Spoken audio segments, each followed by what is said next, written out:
So in the downtime, so I mean, you've gone through, you know, rape, acid attacks, all of these things. You've come back out of that.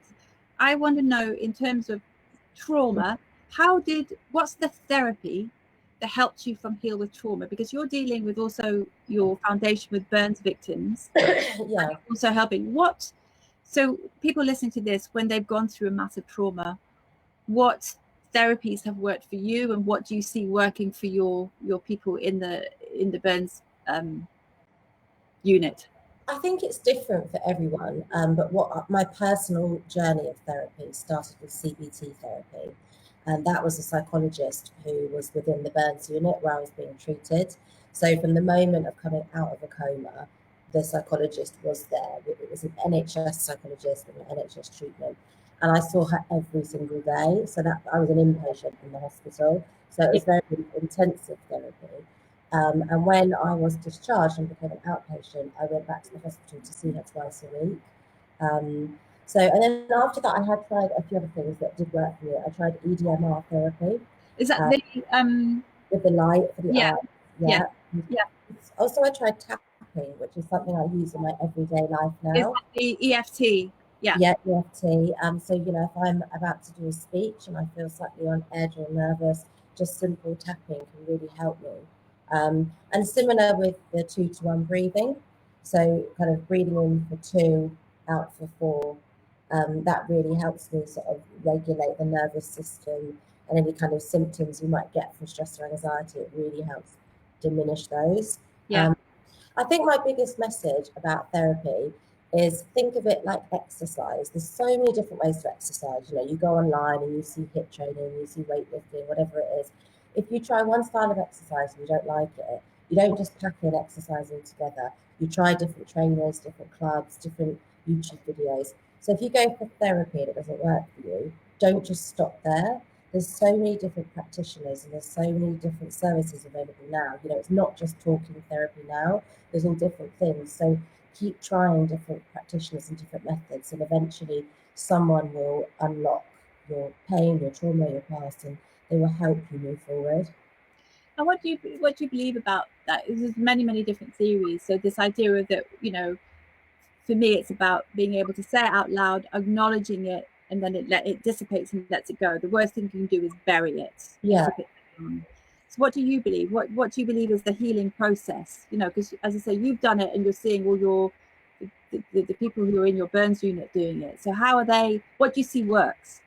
I agree with you that bottling something up is unhealthy, and I think what you have the potential to then do is have unmeasured outbursts, and they might be when you're using alcohol or if you're using drugs and things start to unravel. So certainly talking therapy for me is really important, because talking therapy is almost about you coming up with the answers, because you say things out loud, you start to dissect them, accept them also, and come to that realization.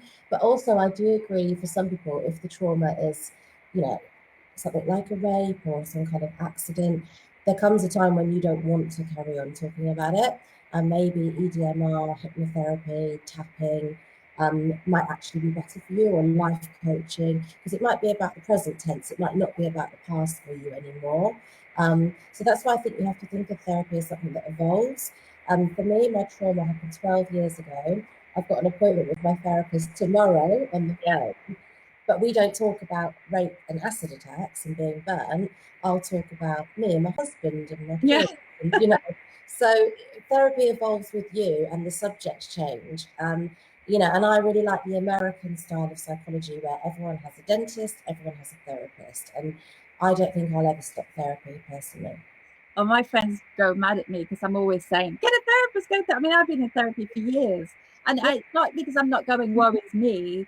I just find it as a fantastic tool to grow and to learn about myself, and to say, oh, I was really triggered. I was doing some really weird stuff here, and it's my blind spot. So it's like, okay, the therapist helps me from a different angle.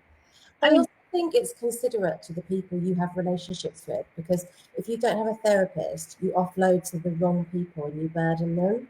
And I think if you have a therapist, you can take it to a professional space that's confidential, and then you treat the other people around you like a friend or like a partner rather than like a therapist.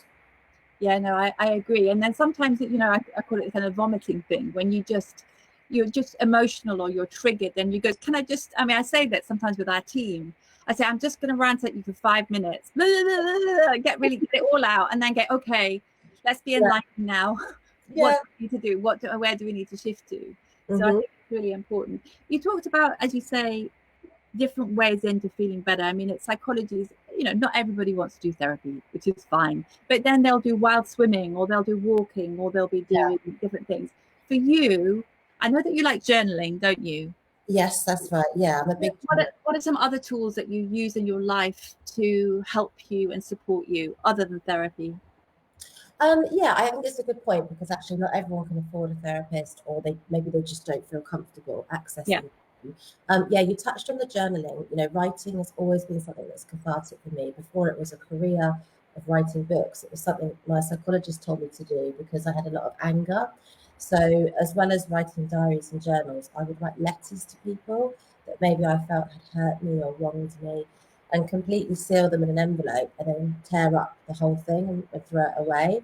And it just felt like I was screaming. It was like a release, and it was a really healthy release. But I mean, exercise is a big part of my life, because I like to really push myself to the limit, and I like to feel those endorphins, and like to get that release and that sense of satisfaction. I also really connect feeling physically strong with mental strength. So the kind of training I'll do is sort of weightlifting, really heavy weights, which, I'm 5'3" and about 8 stone. I know, tiny. When I met you, I was like ginormous, and you were this tiny little. Sure. Yeah, everyone always says that. But yeah, there's something about that if I go to the gym before work and lift heavy weights, even though I'm probably not stronger than most men, I feel empowered and in control. And then if I go to a work meeting with quite an alpha male or a really dominant person, I just feel more assertive. And that is all psychology, because of course I'm not stronger than that person, but it gives me the confidence to feel like I can hold my own. So I do think that's really powerful. But I think, really it's about being mindful across your whole lifestyle. So, I don't want to be like a preachy, boring person that says, do this diet, don't drink this, because that's gone out the window for all of us in lockdown. I'm glad you say I got a corona belly, I call it. Yeah, I think we all have, but that's also being kind and letting go and not demonizing food or drink, because that's also unhealthy. Yeah. But we must be mindful of our choices. If I drink every single night, no doubt I'll wake up with depression, because it's a proven depressant. But I'm not saying you can't have a beer in the garden in this glorious weather, but I just try and treat my body like a business, and I want maximum return. So I've got to be really mindful of my investments and my input. Otherwise, my business is going to fail.